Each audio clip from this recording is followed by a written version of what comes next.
بە دروشمی لە سروشدا لە کەرکووک فستیڤاڵی بەهارڕێک خرا کە تێدا ژمارەیەک لە خوێندنگاکانی شارەکە بەشدار بوون بە چالاکی جۆرا و جۆر.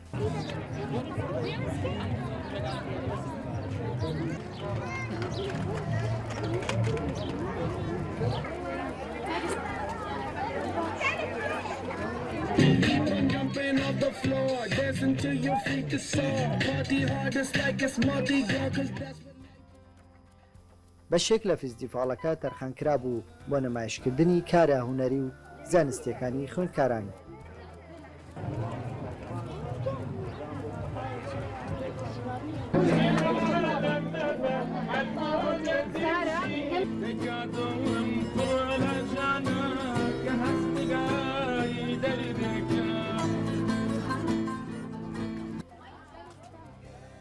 فستیڤاڵەکە بە نمایشکردنی کاری دەستی و خواردنە فولکلۆریەکان و نمایشکردنی کەلتوری پێکهاتەکانی شارەکە دەوڵەمەند کرا.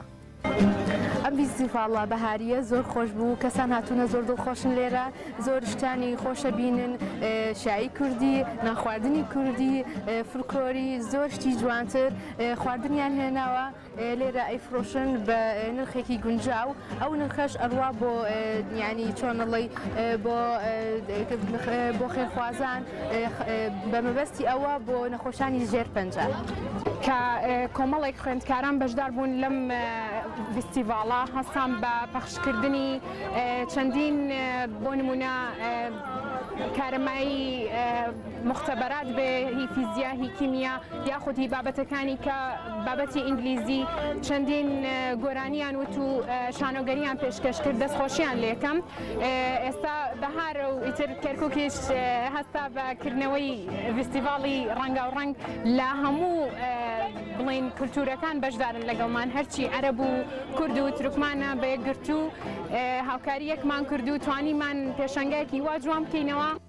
لە درێژەی فستیڤاڵەکەدا نمایشکردنی هەڵپەرکەی فولکلۆری لەلایەن خوێندکارانەوە نمایشکرا بە جلوبەرگی ڕەسەنایەتی پێکهاتەکانەوە کە کورد و عەرەب و تورکمان و سریانی.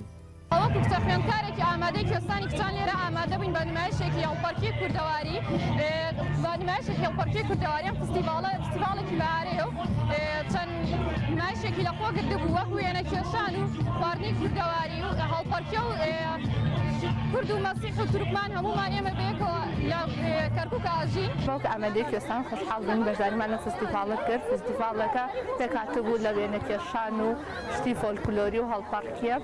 ئێمە وەک ئامادەی کوێستان لێرە ئامادە بوون و بۆ هەڵپەرکێکە و هەڵپەرکێکە پێکهاتە بوو لە عەرەبی و تورکمانی و کوردی و ئاشووری. مەبەست لەمەش بۆ مەبەست لەم فستیڤاڵەش بۆ کۆبوونەوەی نەتەوەکانە لە کەرکووک.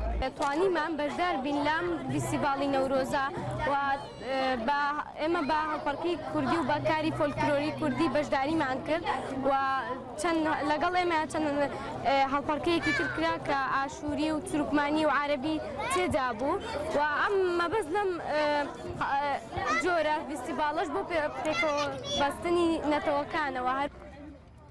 کۆتابەشی فستیڤاڵەکە نمایشکردنی شێوازی کەلتوری دوێخانی ڕەسەنایەتی پێکهاتەکان بوو.